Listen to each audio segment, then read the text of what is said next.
नमस्कार, मैं Vikram Singh. Class chapter number 2 class 12 का ये जो डायरेक्ट टाइप क्लास है, इसमें आपको कह दें कि आज हम देने वाले हैं न्यूमेरिकल्स। तो कुछ न्यूमेरिकल्स है जिनको आपको क्वेश्चन दिखाया जाएगा और उस क्वेश्चन को देखने के बाद आप तय करेंगे कि इसे कैसे सॉल्व किया जाए। साथ में दो शब्द है हमारे पास, फॉर्मेलिटीज और पीपीएम। तो पीपीएम के बारे में जैसे टाइम मिलता है हम उसके बारे में बातचीत करेंगे, क्योंकि ये डिस्टर्ब नहीं करेगा ये न्यूमेरिकल्स। तो समझें आज की क्लास क्या है और इनको हम कैसे सॉल्व करें। तो बेटा आप सब स्टार्ट हो जाइए और अभी एक मिनट एक लाइट चालू कर देते हैं। तो चलिए, फर्स्ट क्वेश्चन क्या है देखें। सबको गुड मॉर्निंग और वेलकम। तो चलिए देखें, फर्स्ट क्वेश्चन है।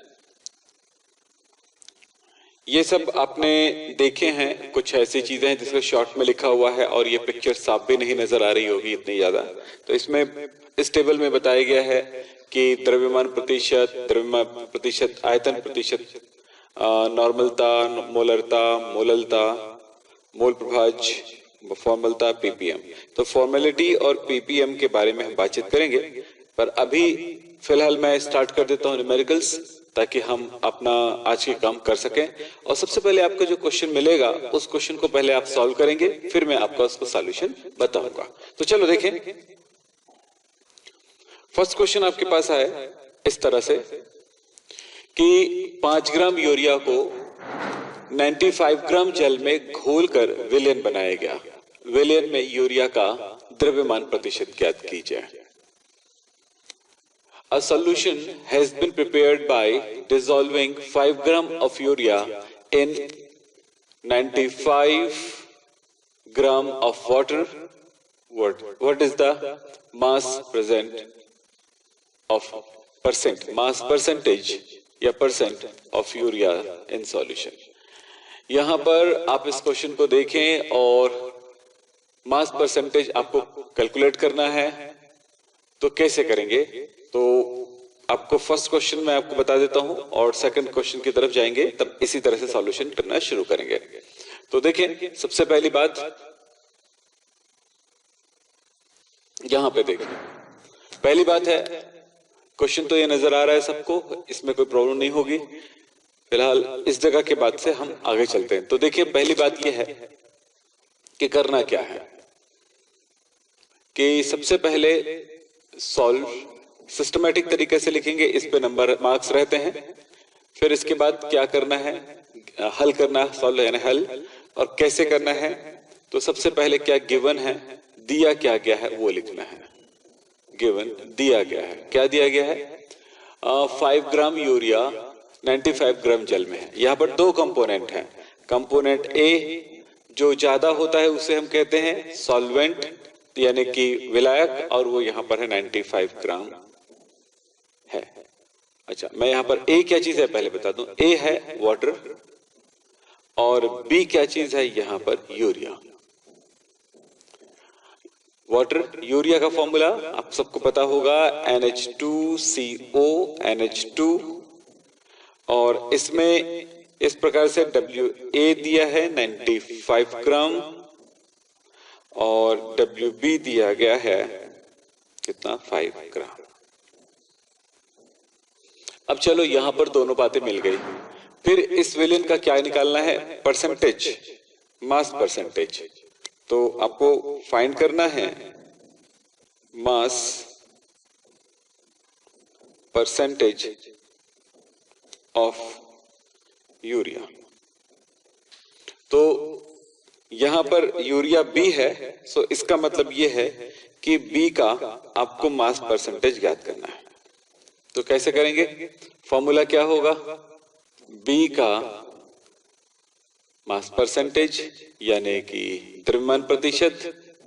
बहुत सारे बच्चों का बन भी गया होगा। कैसे करेंगे, WB into 100 by WA plus WB। मुझे लगता है कि सबका बन गया होगा। तो चलिए, WB कितना दिया है, 5 ग्राम, तो 5 into 100 बाई क्या होगा 95 प्लस 5, तो कितना हुआ 5%। तो ये इस तरह से आपको दूसरे क्वेश्चन को भी सॉल्व करना होगा। तो मुझे लगता है कि ये क्वेश्चंस आपसे बन जाएंगे, ऐसे प्रश्न बन जाएंगे। तो इसके बाद भी हम सेकंड क्वेश्चन की तरफ चलेंगे। जो बच्चा नोट करना चाहता है नोट कर सकता है, बहुत जरूरी है। चलो शुरू कर लो। हो गया? चलिए नेक्स्ट क्वेश्चन की तरफ चलते हैं। सबका बन गया? देखिए, हाँ जी, चलिए आगे चलते हैं नेक्स्ट क्वेश्चन की तरफ। इस प्रश्न को देखें और सॉल्व करें। लिखा हुआ है 250 ग्राम में 25% शर्करा का विलयन बनाने के लिए गन्ने का शक्कर तथा पानी के द्रव्यमानों की गणना करें। यहां पर 225 ग्राम हमें सॉल्यूशन बनाना है और दिया गया है क्या चीज 25% शर्करा है। तो कितने ग्राम पानी लगेगा, कितने ग्राम शक्कर लगेगा, ये पता लगाना है। तो चलो एक बार प्रयास करो, करना चाहोगे ना? तो एक बार प्रयास करो, फिर उसके बाद हम बातें करते हैं आगे। चलो चलिए, बन रहा है। तो सबसे पहले सिस्टमेटिक तरीके से ही करना है जो भी करना है। तो देखें क्या गिवन है बेटा, सॉल्व कर लेते हैं। क्या दिया गया है? एक तो दिया गया है WA प्लस WB, यानी कि पूरे सॉल्यूशन का आपको द्रव्यमान दिया गया है 250 ग्राम। दूसरा दिया गया है परसेंटेज दिया गया है, B का परसेंटेज। यहां पर A क्या चीज है? वाटर है, और B क्या चीज है? शुगर है, शर्करा, C12H22O11। मैं ये कहूंगा कि ये जो लाइनें हैं इसको कर लेने से आपके दिमाग में रहेगा कि सॉल्यूशन किनके किनके बीच बना हुआ है, ये जानने के लिए। तो चलिए आगे चलते हैं। ये आपको कैलकुलेट करना है, ये है फाइंड। ठीक है, अब सवाल ये आता है कि आप फॉर्मूला क्या यूज कर रहे हैं। तो फॉर्मूला तो सबको पता रहता है, मुझे पता है। जैसे B का फॉर्मूला, B का percentage is equals to WB into 100 by WA plus WB। सीधी सी जरूरत बात है, वैल्यू पुट कर दो। तो यहां पर आपके पास है कितना 25% is equals to WB into 100 by 250। और इस तरह से आपके पास क्या मिल गया? WB इज इक्वल्स टू क्या मिलेगा? WB is equals to 25 into 250 divided by 100। अब यहां पर कितना हो जाएगा? ये हो जाएगा 1 जा, ये हो जाएगा 4। अब इस तरफ से ये कितना हो जाएगा? ये अगर मैं इसको 2 सिंपल कर दूं 125, और 125 का क्या होगा हाफ? ये 62.5 ग्राम, 62.5 ग्राम। तो यहां पर पूछा गया है शक्कर तथा पानी का द्रव्यमान ज्ञात कीजिए। शक्कर का द्रव्यमान पता चल गया है, 250 ग्राम में शक्कर है 62.5 ग्राम। तो अब इसका मतलब ये हुआ, चूंकि आप जानते हो यहां पर एक फॉर्मूला हमने ऐसे ही लिख डाला था, तो क्या हुआ WA प्लस WB। तो WA आपको पता है, since WA plus 62.5 is equals to 250। तो आपके पास कितना हो जाएगा? WA is equals to 250 minus 62.5। Calculate कर दो जल्दी से। चलो बताओ अब क्या होगा। चलो हो गया 187.5 ग्राम। तो जल्दी से नोट करो, ये आपका आंसर हो गया, और यहां पर भी एक आंसर हो गया। 2 आंसर आपके पास इस क्वेश्चन में है। तो बेटा हड़बड़ाइए नहीं, कभी भी लेट मत हो। अगर आप लेट हो रहे हो तो अभी तो आपको पता है हो गया? चलिए नेक्स्ट, ये लो, ये क्वेश्चन है, लिखा हुआ है 85% सल्फ्यूरिक अम्ल का घनत्व 1.7 ग्राम पर सेंटीमीटर क्यूब है, उसका घनत्व दिया गया है। उस विलयन का आयतन क्या होगा जिसमें 17 ग्राम सल्फ्यूरिक अम्ल हो? चलो इसको सोचो और एक बार ट्राई करो। चलो बोलो जल्दी से, चलो बना रहे हो, कोशिश करो। यहां पर आपको क्या नजर आ रहा है? 85 ग्राम सल्फ्यूरिक अम्ल है, 85% सल्फ्यूरिक अम्ल। यहां पर बता रहा है कि उस सॉल्यूशन का जो डेंसिटी है वो कितना है, 1.7 ग्राम, और बता रहा है 1.7 ग्राम पर सेंटीमीटर क्यूब, और पूछ रहा है 17 ग्राम सल्फ्यूरिक अम्ल जो है उसके लिए कितना वॉल्यूम लगेगा। यहां पर हम वॉल्यूम की बात कर रहे हैं, तो उससे पहले आप ये समझेंगे कि सॉल्यूशन में जो है 85 ग्राम यानी 100 ग्राम सॉल्यूशन में 85 ग्राम आपके पास सल्फ्यूरिक एसिड है। सो अगर हम इसको सॉल्व करें तो कुछ ऐसा कर सकते हैं, थोड़ी सी थ्योरेटिकल और थोड़ी सी सॉल्व। इसको दो तरह से सॉल्व कर सकते हैं, पर मैं आपको यहां पर एक ही तरीके से बताने वाला हूं। अब क्या देख रहे हो यहां पे 85% सल्फ्यूरिक अम्ल, 85% सल्फ्यूरिक एसिड का मतलब है कि सल्फ्यूरिक एसिड की कॉन्सेंट्रेशन यहां पर दी गई है 85%। तो इसका क्या मतलब हुआ? तो इसका मतलब हुआ 85 ग्राम सल्फ्यूरिक एसिड है, किसमें है? 100 ग्राम सॉल्यूशन में, विलयन में। ठीक है, ये पूछ रहा है कि कितने ग्राम जो है वो 17 ग्राम सल्फ्यूरिक अम्ल जब होगा तो कितने ग्राम सॉल्यूशन में होगा। सो ये कैसे पता लगाओगे? तो 85 ग्राम सल्फ्यूरिक एसिड है 100 ग्राम में, तो इसका मतलब ये हुआ कि यहां पर 1 ग्राम सल्फ्यूरिक एसिड जो होगा कितने ग्राम सॉल्यूशन में होगा। सो हम ये कह सकते हैं, तो 1 ग्राम सल्फ्यूरिक एसिड होगा किसमें, कितने ग्राम एसिड सॉल्यूशन में। तो क्या होगा? तो 1 ग्राम जिसको करते हो 1 करते हो उसको डिवाइड कर देते हो, उससे डिवाइड कर देते हो, तो ये कितना 100 ग्राम बाय 85 ग्राम, इतने ग्राम। तो हमारे पास सॉल्यूशन कितने हैं? 17 ग्राम सल्फ्यूरिक एसिड है। तो 17 ग्राम सल्फ्यूरिक एसिड के लिए क्या होगा? 17 ग्राम सल्फ्यूरिक एसिड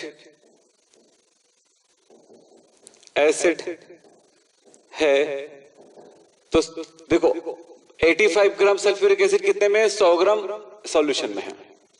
तो 1 ग्राम सल्फ्यूरिक एसिड है 100 बाई 85 ग्राम सॉल्यूशन में, तब 17 इसको इंटू 17 कर दो, तो 100 बाई 85 इंटू 17 कर दो, तो हमें सॉल्यूशन का द्रव्यमान या मास पता चल जाएगा पूरे विलयन का। 17 ग्राम हमारे पास सल्फ्यूरिक एसिड जो है उसके लिए ये हुआ। इसको कैलकुलेट करो, कैलकुलेट में कर देता हूं। तो कैलकुलेट करने पर आ रहा है हमारे पास 20 ग्राम सॉल्यूशन। तो टोटल, तो इसका मतलब हुआ कि 17 ग्राम सल्फ्यूरिक एसिड का वॉल्यूम पूछा गया, आयतन पूछा गया है। इसके लिए आपको क्या करना होगा कि हमें मास में तो पता चल गया, उस सॉल्यूशन का वैल्यू तो पता चल गया, द्रव्यमान पता चल गया, मास पता चल गया जिसमें 17 ग्राम सल्फ्यूरिक एसिड है, पर हमें पता लगाना है कि उसका वॉल्यूम पूछा गया है, वॉल्यूम आयतन। तो क्या करना पड़ेगा? एक फॉर्मूला आपके पास है, वो है density is equal to mass by volume. हमें वॉल्यूम पता लगाना है, तो volume is equal to mass by density. तो मास दिया गया है 20, डेंसिटी दी गई है कितना 1.7। इस तरह से इनको कैलकुलेट कर दो तो वैल्यू मिल रहा है 11.8 क्या लिखा हुआ है ग्राम सेंटीमीटर पर सेंटीमीटर क्यूब। ये इस तरह से इनका आंसर हो जाता है। इनको आप नोट कर लीजिए जल्दी से।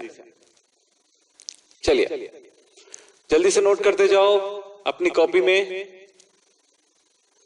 ये सारे क्वेश्चन पे अगर आप थोड़ी थोड़ी प्रैक्टिस कर लो या कंप्लीट प्रैक्टिस कर लो तो एनसीईआरटी के सारे प्रश्नों को आप सॉल्व कर पाओगे। इसीलिए हम इन सारी चीजों को प्रैक्टिस कराते हैं ताकि एनसीईआरटी का क्वेश्चन आपके पास हमेशा रहे और उनको सॉल्व करें। पहले आप समझो कि कॉन्सेप्ट को सॉल्व करना जरूरी होता है, कॉन्सेप्ट को समझना जरूरी होता है। कॉन्सेप्ट समझ में आ गया तो सारे क्वेश्चन बन जाएंगे। इसलिए हम कॉन्सेप्ट को पहले सॉल्व कराते हैं, कॉन्सेप्ट से सिखाना शुरू करते हैं। ये सीखने की स्थिति में डायरेक्ट एनसीईआरटी को क्वेश्चन को सॉल्व कराएंगे बस टाइम जाएगा, उससे आप सीख नहीं पाएंगे। हाँ ये हो सकता है कि आप बाद में उसको रट रटा करके आप निकाल लें, लेकिन उससे सीखना नहीं कहते हैं। हमारा उद्देश्य है सिखाना। तो चलिए अब आगे चलते हैं। अरे सॉरी ये वॉल्यूम है, वॉल्यूम है तो कितना निकला था हमारा वॉल्यूम 11 पॉइंट। वॉल्यूम है ना बेटा, मैं डेंसिटी लिख दिया था। वॉल्यूम कितना है 11 पॉइंट कितना कैलकुलेट किए थे 8। ये सेंटीमीटर क्यूब होगा। Very good. कौन है प्रतिभा मौर्य, वेरी गुड बेटा, ध्यान रखा करो। चलिए तो जितने बच्चे हो कम से कम यार लाइक बटन दबा दो यार, अच्छा लगता है, ठीक है, ताकि हम आगे की कोर्सेज को आगे क्लासेस को करने में हमें भी बहुत खुशी हो। चलिए बैक कर लेता हूं। ये क्वेश्चन है। अब हम आ गए हैं सॉल्यूशन के स्पेशल क्वेश्चन की तरफ, जो क्वेश्चन अक्सर आते हैं एग्जाम में उनकी तरफ आ गए हैं। तो चलो देखो पहला क्वेश्चन क्या है। नंबर 4 नंबर का क्वेश्चन क्या है। 5 ग्राम NaOH विलयन में 5 ग्राम NaOH विलयन में घोलने पर 450 मिलीलीटर विलयन की मोलरता ज्ञात करें। ये पूछ रहा है कि सॉल्यूशन का जो वॉल्यूम है वो इतना है और NaOH इसको सॉल्यूट है और वो 5 ग्राम है। तो क्या कैलकुलेट करना है मोलैरिटी। पूरी बातें आपको यहां पर मिल जा रहा है। तो आपको सॉल्व करना है तो सॉल्व करें। तो चलो गिवन क्या चीज है इस पे हमेशा ध्यान दिया करें। तो सबसे पहली बात है कि हमारे पास A जो है वो जब बोला गया है NaOH का सॉल्यूशन या शक्कर का सॉल्यूशन, नमक का सॉल्यूशन, तो नेचुरली उसमें सॉल्वेंट तो पता चल रहा है, सॉल्यूट तो पता चल रहा है कि NaOH है या जो भी है, लेकिन सॉल्वेंट जो है यानी कि विलायक जो है वो क्या है, वो हमेशा पानी रहेगा अगर दोनों के बारे में बताया नहीं गया है। तो विलय क्या है, विलायक क्या है, वो अब जरूर लिखा करें। तो विलायक क्या है, विलायक क्या है, पानी है। और विलय क्या चीज है, बी क्या चीज है, NaOH है। जरूरत पड़ेगी तो इसको यूज करने वाले हैं। दूसरी बात, इसका मास WB दिया गया है कितना, 5 ग्राम। और क्या दिया गया है, घोलने पर इतना विलयन बना। सॉल्यूशन तो वॉल्यूम ऑफ सॉल्यूशन V, आयतन विलयन का आयतन 450 ml में दिया है। कैलकुलेट क्या करना है,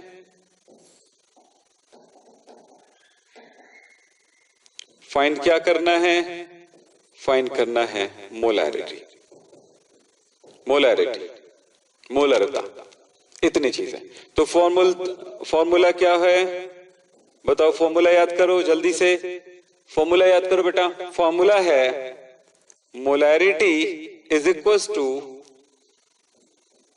WB into 1000 by MB into V in ml। याद आ गया, बस कुछ नहीं करना है, फॉर्मूले में वैल्यू पुट कर दें। चलें क्या लिखेंगे, M is equal to 5 into 1000 by क्या होगा MB। यस MB की जरूरत पड़ेगी तो ये यहीं पर कैलकुलेट होगा, क्योंकि B से B पता है तो MB पता है, तो MB क्या होगा Na का होता है 23 एटॉमिक मास, ऑक्सीजन का होता है 16 और हाइड्रोजन का कितना होता है 1। सो क्या हो जाएगा, तो इस तरह से Mb की वैल्यू हो गई 40। तो ये भी मिल गया हमें, तो 40 हो गया ये इनटू 450। कैलकुलेट कर दो कितना होगा। चलो जल्दी से बताओ बेटा कितना होगा, कैलकुलेट करो। हाँ जी जल्दी बोलिए। याद है तो भी अच्छी बात है, याद नहीं है तो भी अच्छी बात है, बनाने आना चाहिए अणुभार। बोलो कितना आ रहा है। ये हो गया 1, ये हो गया 8, ये हो गया 500, तो ये हो गया 4, ये हो गया 2, तो ये हो गया 250। ठीक है, ये हो गया कट गया, तो ये हो गया 125, 125 बाई 450। तो कितना आ रहा है, कैलकुलेट कर देते हैं। तो इसका हो गया 0.278 मोल पर लीटर, या इसको कह सकते हैं 0.278 मोलार। ये दोनों में से दोनों ही सही हैं और यही है आंसर। कोई भी यूनिट लिखे सेम यूनिट है वो। चलो जब भी कभी सारे स्टूडेंट को कहूंगा, जब भी कभी लेट आते हो तो बीच में मत शामिल हुआ करें, जहां से क्लास स्टार्ट होता है वहीं से शामिल हुआ करें, उससे कोई फर्क नहीं पड़ेगा, उससे आपको फायदा ही है। चले, नहीं तो फिर क्या होगा, बीच में आपको प्रॉब्लम हो सकती है। चलो क्वेश्चन की तरफ चलते हैं आगे। क्वेश्चन देखें, 75 ग्राम बेंजीन में 2.5 ग्राम इथेनोइक अम्ल यानी कि एसिटिक एसिड है, घुला है, कि मोलारिटी की गणना कीजिए। मोलालिटी की गणना करना है, तो आपको जो दिया गया उसको समझेंगे पहले।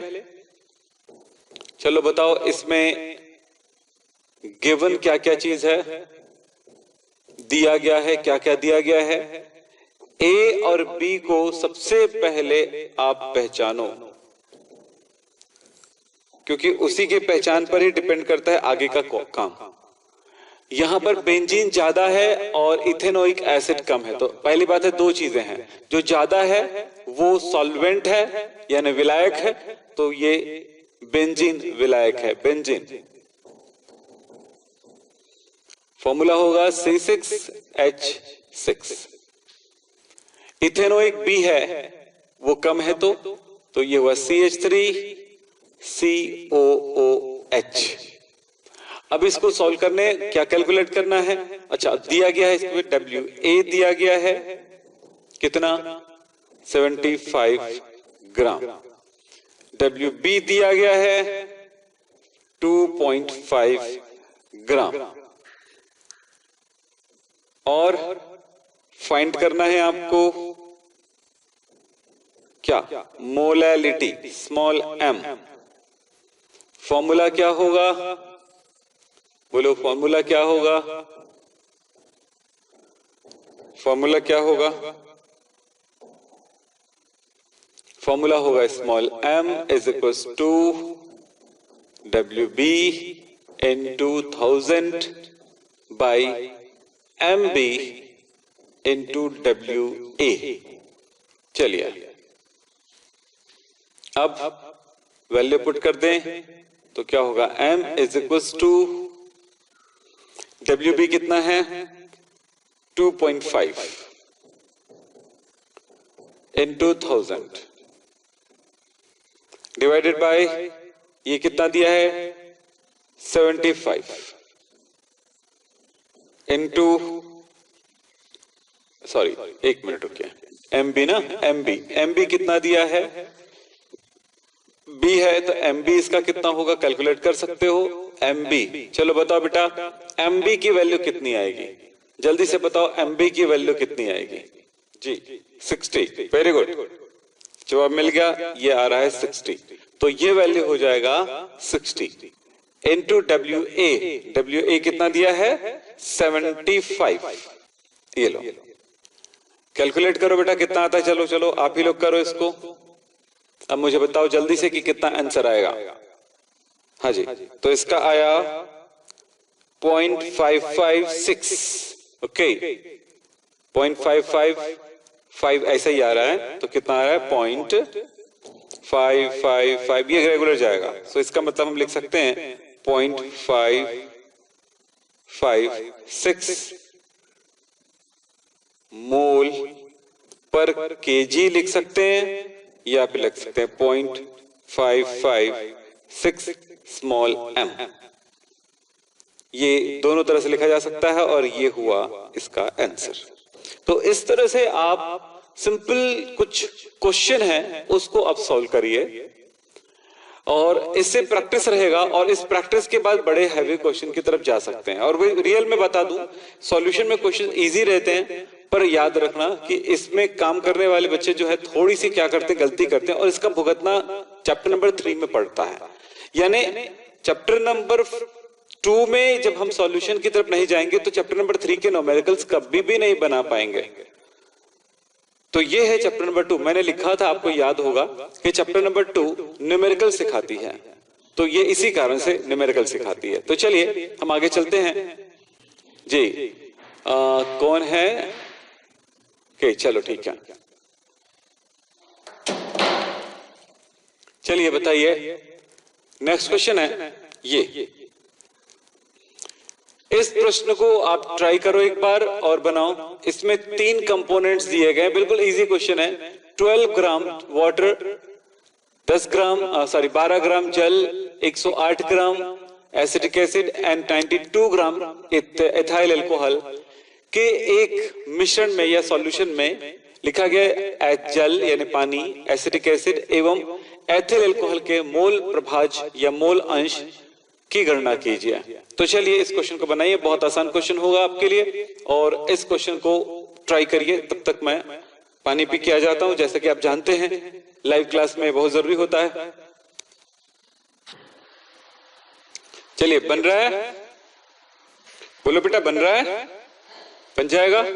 तो आप सबको पता है कि लॉकडाउन किया गया है, यानी कि एक तरह का कर्फ्यू लगा गया है। ऐसी स्थिति यानी कि जिसमें कह सकते हैं 144 धारा के जैसी स्थिति है कि ज्यादा लोग बाहर ना निकले और ज्यादा से ज्यादा हो कि घर से ना निकले, जिससे वायरस फैलेगा नहीं। बस याद रखिएगा कि वायरस तभी फैलेगा जब किसी तरह से कांटेक्ट में आएंगे वायरस के। तो वायरस जो है उड़ के नहीं जाती है, आपको पता है। इससे बड़ी फायदे ये हो रहे हैं कि जब उड़ के नहीं आ रही, वातावरण से नहीं आ रही है, तो हमें ही प्रोटेक्शन रखना पड़ेगा, हमें प्रिवेंशन रखना पड़ेगा। और इसके लिए आप कह रहे हैं किसी से भी ना मिले, अभी अपने फैमिली वाले के साथ रहें, अपने परिवार के साथ रहें। तो लॉकडाउन की स्थिति है, सो हम ये कहेंगे कि आप सब किस टाइम पे, हाँ जी नहीं बन रहा है, वेरी गुड, कोई बात नहीं तरुण शर्मा, मैं बता रहा हूं एक लाइन। इंग्लिश में क्या है, इंग्लिश में तो यही बस लिखा गया ना बेटा, 3 चीजें दी गई, इसका अब मोल फ्रैक्शन ही कैलकुलेट करना है। तो मैं कह रहा था कि हम जो 6 AM से स्टार्ट कर रहे थे क्लास, क्या आप एग्री हो कि 6:30 से स्टार्ट करें? क्योंकि कुछ मशीनों को सेट करना पड़ता है। मैं भले 5 बजे उठता हूं, पर पूरी सेटिंग करने में टाइम लग जाता है बहुत ज्यादा, 1.5 घंटे से कम नहीं लगते, क्योंकि यहाँ पर तो कोई नहीं आ रहा है, लॉकडाउन चल रहा है। तो मैं 4:30 बजे मुझे उठना पड़ता है, तो वैसे मैं पॉसिबल नहीं हो पाता है, बहुत तकलीफ होती फिर दिन में। तो इससे अच्छा है कि मैं 6:30 बजे क्लास स्टार्ट करूं अभी, ठीक है? तो आप सब जो 6 बजे चालू हो रहा था वो 6:30 बजे करेंगे। हाँ, अब ये फॉर्मूला क्या होगा उपेंद्र उपाध्याय बताओ, मोल फ्रैक्शन का फॉर्मूला क्या होगा? यही तो मैं पूछ रहा हूं बेटा, आप सब ध्यान से देखो आप क्या करना है। चलो सिंपल सी बात है कि इसमें क्या क्या चीज दी गई है, water, acetic acid, ethyl alcohol, 3 चीजें दी गई है। तो सॉल्व करने के लिए क्या जरूरी होता है कि उस क्वेश्चन को समझे। तो क्या है बताओ, सॉल्व करते हैं। सबसे पहले गिवन क्या है वो देख लें, दिया क्या गया है वो देख लें। दिया गया है 3 कंपोनेंट A B C, ये 3 बातें, कंपोनेंट्स 3 हैं। एक है वाटर, जल, फॉर्मूला आप बताओ। सेकंड है एसिटिक एसिड, फॉर्मूला आप बताओ। और थर्ड है इथाइल एल्कोहल, इसके भी फॉर्मूले आप ही बताओ। तीन फॉर्मूले, तीन चीजें दी गई है। फिर इसके बाद दिया गया है तीन चीजें, WA, WB एंड WC। चलो बोलो, WA वाटर कितना दिया गया है 12 ग्राम, WB कितना 108 ग्राम और WC दिया गया है 92 ग्राम। चलो तीन चीजें मिल गई। अब क्या चीज है कि अब आपके पास फॉर्मूले वाली बात आती है। तो फॉर्मूला क्या होगा, यहां पर तीनों का फॉर्मूला क्रिएट करना है। तो फिलहाल आपको कैलकुलेट क्या करना है, फाइंड क्या करना है वो देखें। आपको फाइंड करना है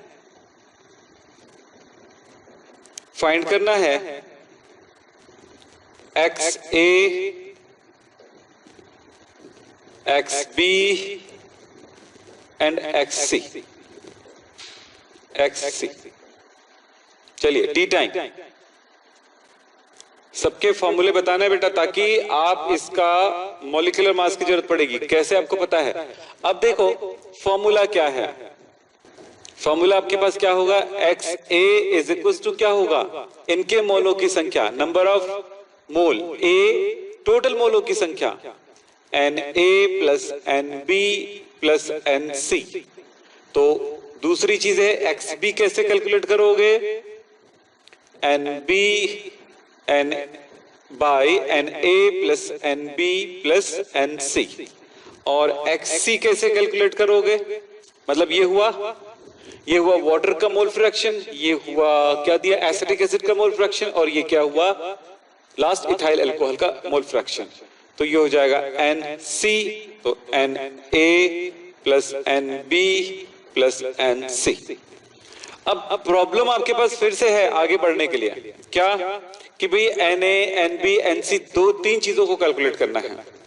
तो आपके पास अब प्रॉब्लम आ गया आपके पास कि भाई Na की वैल्यू क्या होगी, तो Na के लिए क्या होगा WA बाई Ma। इसी तरह से Nb कैसे कैलकुलेट करोगे, WB बाई MB। और Nc कैसे कैलकुलेट करोगे, WC बाई MC। तो चलो यहीं पर करते हुए चलते हैं काम, और इसको नोट भी करते जाना ना। तो चलो ये हो गया। अब सवाल आता है आपके पास कि भाई WA WB WC तो दिया गया है, यहां से दिया गया, पर MA MB MC नहीं दिया गया है। वो कहां से आएगा, वो आएगा कुछ इस तरह से कि भाई वाटर का कैलकुलेट कर देते हैं। चलिए वाटर के लिए क्या होगा, Ma होगा।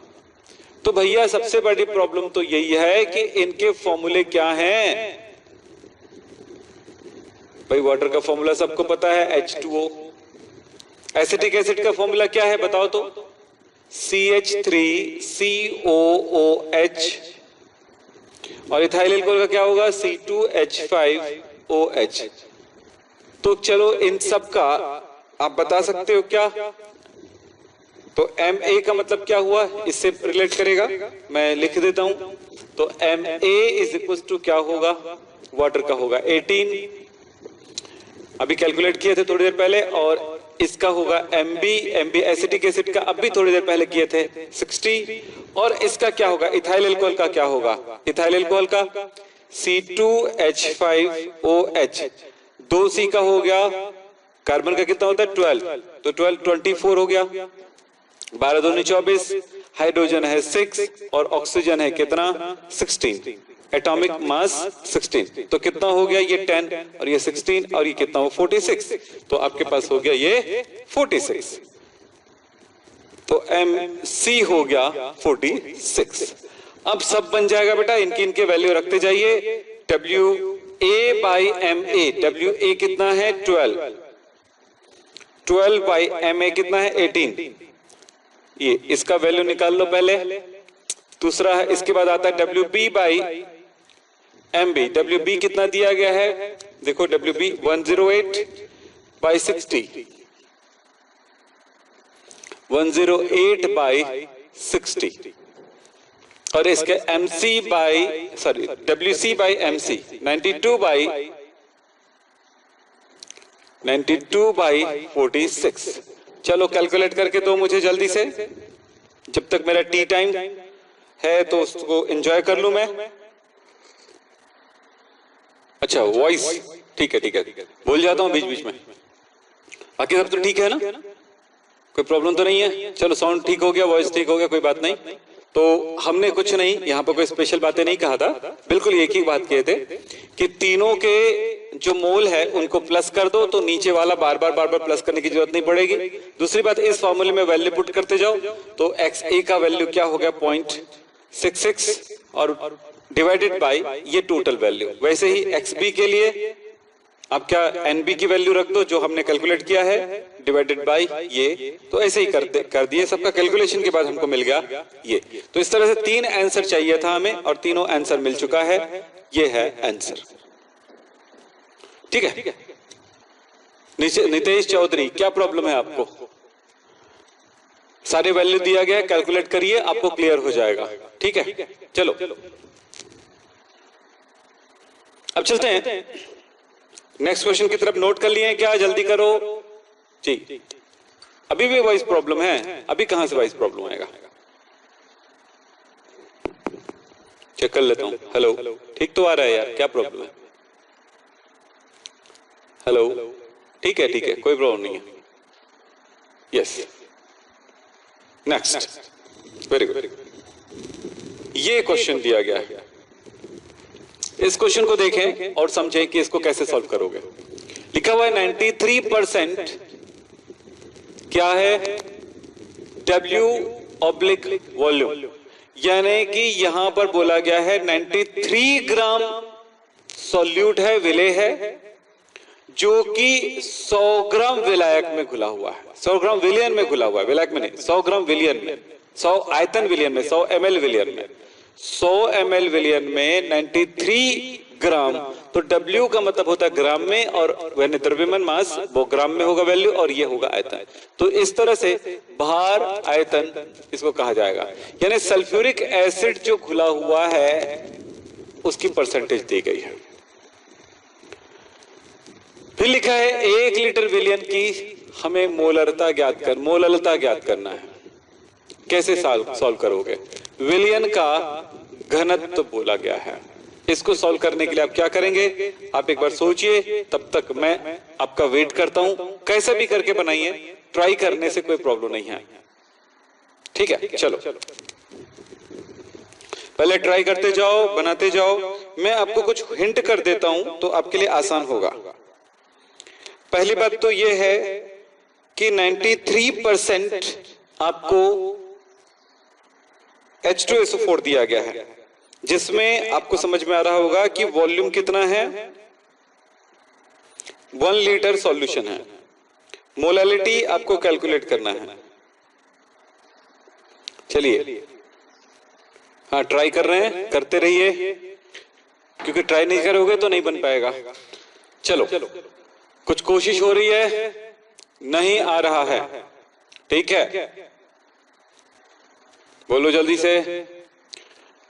बेटा क्लासरूम में हो आप, मेरे क्लासरूम में बैठे हो आप, सॉल्व करना है आपको। कुछ काम मैं देता हूं, आपको करना है। इससे क्या होगा कि आप बेहतर कर पाओगे। चलो सबसे पहले मैं हिंट दे दूं कि क्या क्या आपको मिल रहा है यहाँ पे। सबसे पहली बात है, सॉल्व करने का बिल्कुल लिखना चाहिए जब सॉल्व कर रहे हो तो। गिवन क्या है इसको समझोगे, दिया क्या गया है आपको। 2 चीज है। सबसे पहली बात है कि यहां पर सॉल्यूशन है, तो सॉल्यूशन में 2 कंपोनेंट होते ही हैं। एक होता है A, यहां पर वाटर है, सल्फ्यूरिक एसिड का सॉल्यूशन में तो वाटर है, और B आपके पास दिया गया है सल्फ्यूरिक एसिड H2SO4, और ये बहुत ज्यादा कॉन्सेंट्रेटेड है, मतलब सल्फ्यूरिक एसिड ज्यादा है। आप बोलेंगे सर अब जो ज्यादा रहता है उसको हम विलायक मानते हैं। बिल्कुल सही है, पर नॉर्मली हम कैलकुलेशन वगैरह के टाइम पे बहुत सारी चीजें भूल भी जाते हैं या छोड़ देते हैं। तो यहाँ पर बन गया, वेरी गुड, बन गया। चलो देखते हैं कितना सही बना है, हम इस पे भी काम करने वाले हैं। तो चलिए ये तो मैं हिंट कर रहा हूं बेटा, जैसे बोला बच्चे ने, गेबर हसन ने कहा है कि सर हिंट करो, बिल्कुल हिंट कर रहा हूं, आप देखते रहिए बस। ये हो गया। दूसरी बात यहां पर बता रहा है कि 93% यानी 100 ml में 93 ग्राम, 100 ml में 93 ग्राम। चलो ठीक है। तो WB जो है वो 93 ग्राम है, किसमें? वॉल्यूम 100 ml में।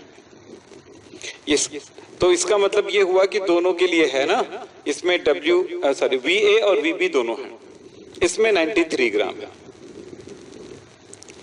अब आपके पास क्या पता चल रहा है, देखें इतने ग्राम है ये 100 ml में। तो आप यहां पर 1 ml में कितना है ये पता लगा लो। तो 100 ml में तो क्या बोल सकते हैं, 100 ml सॉल्यूशन में, विलियन में H2 तो है में क्या है 93 ग्राम H2SO4, क्योंकि हमें कितने में बोला गया है 1000, 1 लीटर में, तो उसके लिए बात करेंगे। तो कितने में, तो कितना बोला गया है 1 ml में।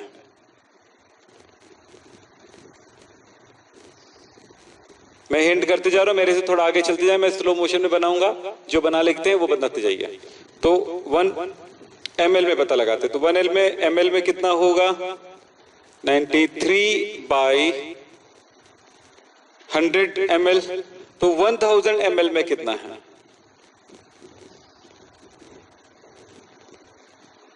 93/100 नहीं दिख रहा होगा तो मैं एक काम करता हूं, इस चीज को इधर लिख देता हूं। ये नीचे वाला जो है थोड़ी सी इसमें बहुत सारे फ्लैग्स लगे रहते हैं, फ्लैग्स लगे रहते हैं इसलिए नहीं होता है। चलो यहां पर देखिए, तो 1000 ml में कितना है 1000 ml सॉल्यूशन में कितना है 93/100 इंटू 1000, तो कितना हुआ बताइए 930 ग्राम। क्लियर है? अब आगे की स्थिति में मोलर क्या कैलकुलेट करना है आपको, मोलैलिटी की तरफ जाना है। चलिए 1 लीटर में इतना है, बिल्कुल आप बता सकते हैं बेटा, मोलैलिटी का फॉर्मूला आपको पता है, इतना ग्राम आपके पास है। सॉल्यूशन की तरफ जाते हैं कि 1 लीटर सॉल्यूशन है, तो यहां पर थोड़ा ध्यान दीजिएगा, यहां पर बातें करेंगे डेंसिटी। तो वॉल्यूम कितना दिया गया है, सॉल्यूशन का वॉल्यूम, विलियन का आयतन वॉल्यूम कितना है, V is equals to 1000 ml। ध्यान से देखिएगा, हमारे पास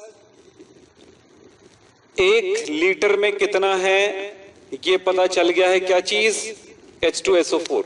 तो H2SO4 का द्रव्यमान हो गया ये WB 1 लीटर में, ठीक है।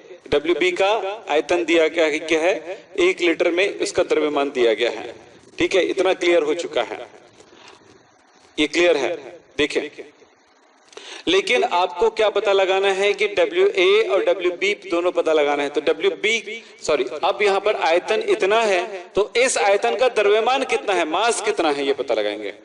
तो होगा सॉल्यूशन का मास पता लगाने के लिए एक फॉर्मूला यूज करते हो, D is equals to W/V,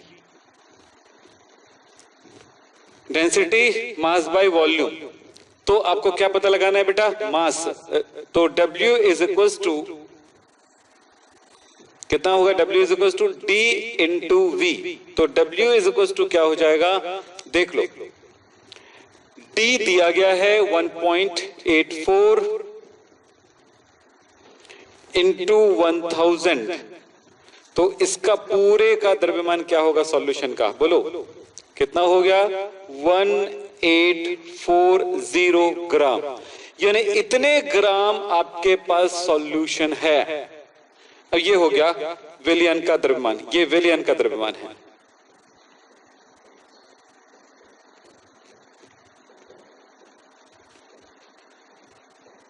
ये विलयन का द्रव्यमान है। विलयन का द्रव्यमान हो गया। नीचे आते हैं, यहां पर ये किसका द्रव्यमान हो गया? ये यहां पर ये H2SO4 का द्रव्यमान हो गया, B का द्रव्यमान हो गया। कितने में? 1 लीटर में। तो ये WB हो गया। अब दोनों चीजें मिल गई है, ध्यान दीजिएगा, दोनों चीजें मिल गई है कि इतने ग्राम विलयन में इतना ग्राम ये घुला हुआ है। तो हमें पता चल गया, WB पता चल गया है, सॉल्यूशन पता चल गया है। तो एक फॉर्मूले की तरफ चलते हैं। W is equal to WB minus WA plus WB। जानते हो ना ये फॉर्मूला? विलयन का जो द्रव्यमान होता है विलायक के द्रव्यमान और विलेय के द्रव्यमान के योगफल होता है। हमको पता लगाना है, अभी WB पता चल गया, तो WA की जरूरत पड़ने वाली है। तो WA होगा 1840 माइनस 930। तो WA का द्रव्यमान मिल चुका है, इसको माइनस कर दो 180। हाँ, तो कितना हो जाएगा? 1840 माइनस 300 930, तो 910 बचा, 9-10 ग्राम। हमारा यहां तक पता लगाना क्या था वो समझेंगे। हमें यहां तक पता लगाना था दो चीजें। एक तो हमारे पास इस 1 लीटर, ये 1000 ml में, यानी 1 लीटर में कितना H2SO4 घुला हुआ है ये पता लगाना था। उस विलयन में विलायक का द्रव्यमान और विलेय का द्रव्यमान दोनों पता लगाना था। आयतन को डेंसिटी से यूज करते हुए हमें दोनों का द्रव्यमान पता लगाना था। तो हमने द्रव्यमान पता लगा लिया। यहां तक होने के बाद हमारा पूरा काम कंप्लीट हो गया। थोड़ी जगह कम है, इसलिए इतना आप नोट कर लो पहले जल्दी से। चलिए नोट कर लीजिए जल्दी। ग्राम, दोनों चीजें हैं, WA और WB दोनों है। अब क्या करेंगे हम? अब हम एक काम करेंगे कि मोलैरिटी फॉर्मूला है आपके पास, small m is equal to WB into 1000 by MB into क्या? WA। MB आ रहा है, तो H2SO4 के लिए MB क्या होगा? H2SO4 का यहां पर विलेय है H2SO4, तो ये कितना होगा? 98। चलो बस हो गई बेटा, वैल्यू पुट कर दीजिए, कुछ होमवर्क दे दूंगा। तो WB की वैल्यू कितनी है देखो, तो WB की वैल्यू है 930 इंटू ये हो गया 1000 बाई MB की वैल्यू है 98 और इसकी वैल्यू है कि 910। WA कितना है? 910। अब इसको कैलकुलेट कर लीजिए, जो भी वैल्यू आएगा इसकी मोलैरिटी कहलाएगा, मोलैलिटी होगा। जल्दी कर लो। वैल्यू आ रहा है 10.43 मोलर, या कुछ लोग इसके यूनिट को अलग तरह से भी लिख सकते हैं, मोल पर केजी। कैलकुलेट कर लीजिएगा बैठ के। चलिए मैं कुछ होमवर्क देता हूं और उनका आप सॉल्यूशन करके दिखाएंगे। इस क्वेश्चन को देखें, इस क्वेश्चन को बना के आप मुझे दिखाएंगे। क्या है क्वेश्चन? मिथेनॉल के 2 मोलर सॉल्यूशन में, विलयन में 5 लीटर में मोलों की संख्या की गणना कीजिए। यदि विलयन का घनत्व दिया गया है 0.981 kg पर किलोग्राम हो, मिथेनॉल का मोलर द्रव्यमान तो इस क्वेश्चन को जल्दी से नोट करो और फिर हम आगे बढ़ेंगे। जल्दी करो, क्वेश्चन नोट करो। चलो, हो गया। नेक्स्ट, इस क्वेश्चन को भी आप नोट करो। इसको बना के लाना है आपको, सॉल्व करना है आपको, ठीक है? सब होमवर्क है ये। Question number 8, question number 9। कोई शब्द अगर आपको अजीब लगता हो तो पूछ सकते हो। यहां पर लिखा 92% इथेनॉल वाली स्पिरिट में, मतलब यहां पर इथेनॉल इथाइल अल्कोहल है और उसमें स्पिरिट यानी कि मतलब पानी में घुला हुआ इथेनॉल है। यस। Next, question number 10। इस क्वेश्चन को बना के लाना है। ये तो और ज्यादा आसान है उससे भी। क्या है? H2SO4 के 15% W यानी कि मास में ही दिया गया है। इससे पहले वाले में आपको डेंसिटी की जरूरत पड़ रही थी, यहाँ पे क्या दिया है? तो ये दिया गया है। एक मिनट, इधर क्या WW ही है ना? हाँ ठीक है। कि मोललता ज्ञात करना है, मोलालिटी ज्ञात करना है। चलिए नेक्स्ट है ये, जल्दी करें। ये क्वेश्चन है 0.49 ग्राम सल्फ्यूरिक अम्ल के 100 ml में। तो ये प्रश्न है विलियन में घोलकर। तो क्वेश्चन आप नोट करते जाइए। बिल्कुल टाइम हो चुका है, हम अपना क्लास खत्म करने वाले हैं। तब तक कुछ होमवर्क दे रहे हैं, उस होमवर्क को नोट करें। यस, ये इतना आपको होमवर्क दिया गया है, इतने होमवर्क को आप सॉल्व करके रखें और हमें कल बताएं कि क्वेश्चन सॉल्व हो गया है कि नहीं हुआ है। तो आपको जितना पढ़ाया गया था उसी के बेस पर ये सारे क्वेश्चन सॉल्व होंगे। सो आप मुझे जरूर बताएं। हम नेक्स्ट टॉपिक की तरफ चलेंगे कल और इसका सॉल्यूशन आपको दे देंगे। चलिए आज की क्लास यहीं पे समाप्त करते हैं। नमस्कार, धन्यवाद।